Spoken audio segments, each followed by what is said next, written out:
Donnie Pangilinan at Bel Mariano may nakitang red flag sa isa't isa. Dahil nga sa chismosa tayo, halina't alamin natin mga chika Dora sa naganap ng MediaCon ng How to Spot a Red Flag.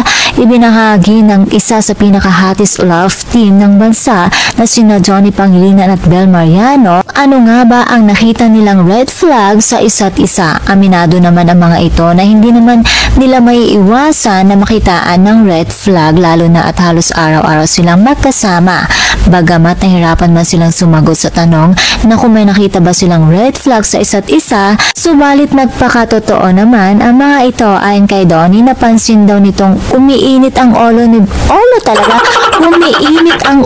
ni Bel kapag di siya kumakain.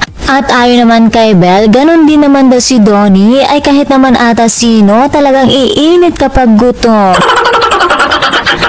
Gayunpaman, normal naman daw talaga magkaroon ng red flag basta hindi naman ito malala. Ayon pa sa dalawa, ang importante daw ay nagkakaroon sila ng maayos na komunikasyon at hindi dadating sa puntong nagkakasakitan ang mga ito at naapektuhan na ang kanilang samahan at trabaho.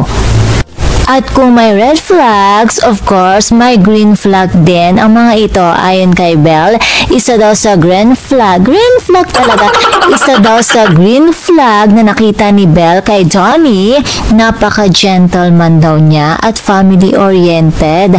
Ayon naman kay Donnie, ang green flag daw ni Bel ay she always find a way to kind of reinvent herself.